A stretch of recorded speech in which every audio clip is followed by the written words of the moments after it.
Just like they always say, tight ends first, safety second. These are snap judgments. Bill Landis, Jeremy Birmingham. I am Austin Ward. We will get to the safeties. They're going to be on the podcast daily for Wednesday morning. We're going to start with some snap judgments about the tight ends. So, Bill, what did we learn after practice on Tuesday night? Do they say tight ends first? Yeah, they do. Second? Okay, all right. It's a very popular expression. Yeah, I've heard it before. In the Ward household.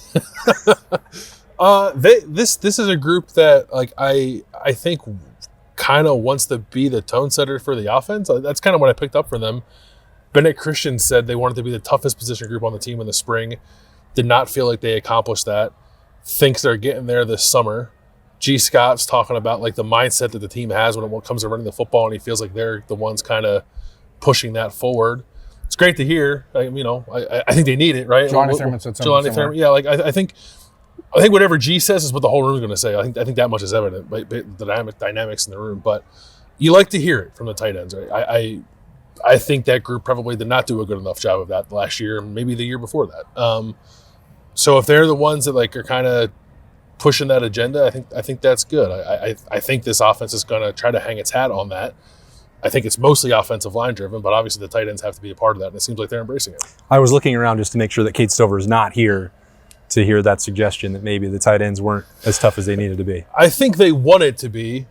I don't know that they answered the call. I don't think Cade at the end. And also, it was one guy trying to do it by himself. Just one guy, yeah. He didn't have a lot of help in that regard. Or all the parts of his body working at the end of every season because he was doing so much of it. But, I thought the most interesting thing, there was so much discussion about Will Kelsmerick when he got here, about they recruited him to replace Stover, to be the TE1. I don't know if he will be or not. I don't think it matters, as we've talked about a lot in the last 2 weeks. But he did acknowledge that in springtime he was kind of behind and really was not prepared for the adjustment from Ohio to Ohio State, which, I remember talking to Will when he committed, and he said that one of the things that has motivated him is that he had one offer coming out of high school, and that was to OU, and he had never even visited there before he committed, and he's like, I got one offer, I'm going. And, that sort of recognition and understanding that 4 years later, you've been through some things, but to still get here and be like, oh crap, I wasn't where I needed to be.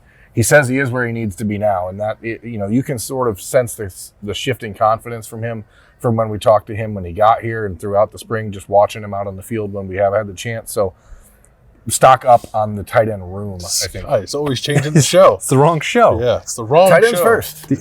That's true. We are on that show. Happy birthday to Austin's wife, Allie, by the way. Yeah. She's 40 today. 40 years old. Oh, wow. Yeah, happy birthday. She loves tight end play, too. And champagne. She does. That's all very important information to get out here on Snap Judgments.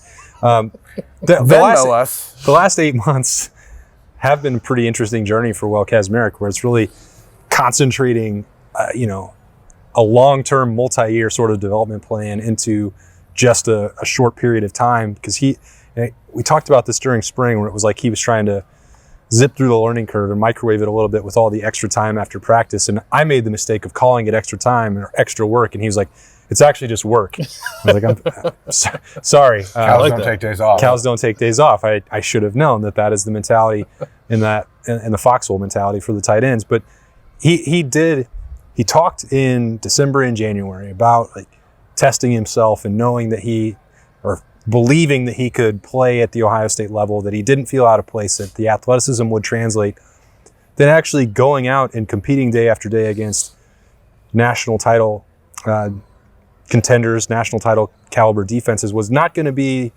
maybe as easy as you assume. Didn't mean that he lost confidence, didn't mean that he lost the faith to do that, just that he was going to have to get used to the speed of the game and the physicality that it was going to take for at Ohio State. So that sort of happened about midway through camp and training camp. Right now, he doesn't feel like that's really been an issue for him. So that's all encouraging stuff for Ohio State.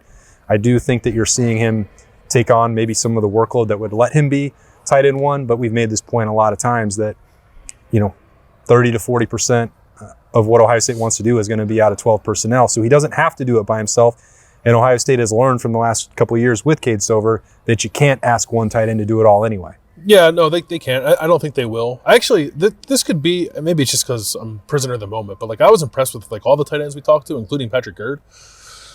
just kind of came away feeling like they're all going to play a role, right? And maybe that's unrealistic, but we've talked about it at a couple different spots. Like linebacker, this feels like a parallel to that. Yeah. To that, if guys show that they're able to play, I think they will play, unless someone just like really runs away with it. And I guess that's possible. Like Will's got a nice body of work to go off of. I don't know that that's going to happen though. So I think they're going to have a pretty deep room, probably 3 or 4 guys that I think at least by midseason they feel like they're going to be able to rely upon. I think one of those is Jelani Thurman. I won't talk about him. I'll leave that for you, Austin. I was really impressed talking with Bennett Christian.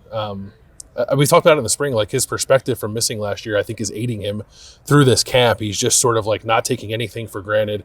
He did say coming out of spring ball, he had to recalibrate his mind a little bit because he felt like the fact that he missed last year just made people curious about what he was going to be because they hadn't seen him. And then he was like putting undue pressure on himself to try to meet the expectations that he sort of had created sort of in the ether. I don't know that they actually existed. But he kind of put that out of his mind and just kind of went to work. And he said he feels like he's in a really good spot. Obviously very excited to play a game that he wasn't able to play last year. So I'm looking forward to just, it sucked that he couldn't play last year, but what that does for a guy when something like that happens and you get to kind of rebound and rewrite your story, I think that could be pretty exciting for him. He said he got better from last year to now, which I guess I would expect him to say. But my takeaway from being out here on this group was that in a situation where Ohio State's going to play 2 tight ends probably together a lot of the time, I think the 4 guys that we talked to with Gerd, with Bennett Christian, with Jelani Thurman, and with Will Kazmarek are kind of interchangeable.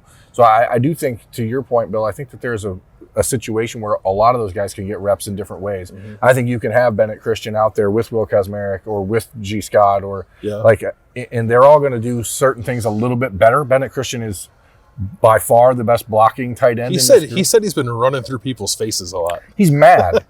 Yeah, but I think like in the exact right way you want someone to be. Yeah, so he's got motivated. He's got a lot of pent up aggression from missing last year, and he maybe is a little bit more aggressive than Jelani Thurman, who provides a little bit of a different skill set. But I think there's a room for all of them to be on the field. Now, it is about how much Chip Kelly and Ryan Day want to run multiple tight ends versus when you have two running backs that can be on the field a lot of times, when you have 5 wide receivers deep. 22 personnel. So there's a lot of weird things they can do with this. I mean, you could see 13 a lot, I think, in this out of this defense. Or out of this offense. Sorry. I'll watch it on defense too. When they're inside, especially when they're inside of the 10. I mean, if you run 13 out there and you got Will Howard in the backfield, like you can put Will Kazmarek and Bennett Christian and Jelani Thurman out there. That's some beef, boys. Wow. Sign me up for that. And cows don't sleep. I would actually really enjoy seeing that. So, I mean, I think take days off. Cows do sleep. I think, cows do sleep. They sleep standing up? Yes. Yeah, they don't lay down. Like sharks. You know Sharks what don't else? sleep. You know what else is more fun than just listening to 13 talk is hanging out with Jelani Thurman. That guy is... I don't remember him being that entertaining a year ago. I guess he was trying to learn a lot. Confidence, man. We didn't get to talk to him a ton. But even throughout this camp, and sometimes I get like annoyed about it. Like, hey, guy, you having fun out there? Like every availability, Jelani Thurman would come like sit in the crowd and with the media and ask questions. And like he seems to enjoy being around the Woody, like maybe more than anybody else in here. And I don't mean that to put anyone down, but like he just seems to find like he pops up over here doing a drill. He pops up over there just to listen to media. He seems to want to be around the game a lot. And I think that I bring it up to say that I think he's putting in the work to get back in that conversation where a week or two ago when Ryan Day was talking about the tight ends and it was like, it's G. Scott and Will Kazmarek and Jelani needs to find that consistency. We mentioned that in here last Thursday on the podcast daily about bringing him along and finding that. I really like Jelani Thurman's approach to the game. And then he was asked about like what it would take to get on the field and find that consistency. And he said, that's up to me. That's not up to anybody else. He's got to be able to be a more consistent blocker. He's got to be able to make every catch when the football comes his way. He kept saying and pointing at himself, like that is on him. So he's not just expecting that the playing time is going to come, that he's going to be given because he had a high-profile recruitment and that there's NIL opportunities for him, that he's going to be gifted playing time. So, he still has to translate to the work ethic on the field, and I'm not suggesting it's not. But if you say it pretty good sign that you're probably living up to that when it comes to it. Isn't that why Ryan Day called him out last week to say, we need you, like, so that he would step up and say, it's on me? Yeah, I don't know that he was calling him out, but I don't mean calling him out in a negative way. Yeah, I just like singling him out, saying we need him. Yeah, like making it clear they need him. He was definitely doing that, and I think Jelani embraces that. It's a cliche, but like you get here, especially when you're high profile and you're not going to play right away. You do have to kind of fall in love with the process of what it actually takes to get on the field, and it's probably tenfold at that position, the tight end position.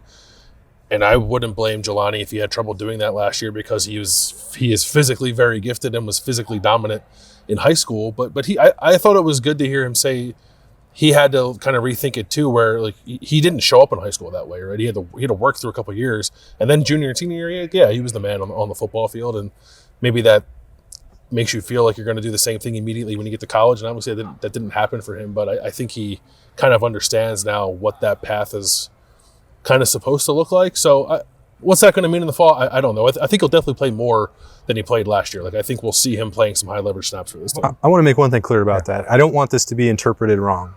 When I'm mentioning the work ethic, that existed a year ago. The being around the Woody, that existed a year ago. We would see on a lot of Tuesdays after Ryan Day's press conference, Sean Banks walking out to do, the rules changed. I mean, this is just the way it is. A little extra work, just work, not extra work, just work, doing work. Hitting bags, hitting the difference. Jelani Thurman was already doing that. I don't think that it was ever an issue of, well, he's just got all this talent and he thinks it's going to be easy. I think he was trying to work at it, but the parts of his game that had to come along, figuring out how to block a Michigan linebacker, anybody, to win a Big Ten, to be able to handle that, to fine-tune his skills as a receiving threat. We know that he was dropping the football some in practice a year ago. Jelani Thurman would be the first to admit that. Physically, even though you look at him and he has every gift you could ever want, to become a complete tight end does take time. Yeah. He wasn't ready to do that a year ago. And a lot of that physical development is the result of mental impairment. It is the result of not being emotionally ready for what is around you. I think what makes, and we talked about it ad nauseum the other day, so I don't want to continue to talk about it, but Ryan Day putting him in the spotlight the way he did, and then saying, I love being around Jelani on the field. Like, we see that. Mm-hmm. So I do think that what we saw was not the stick. It was all carrot from Ryan Day on Thursday.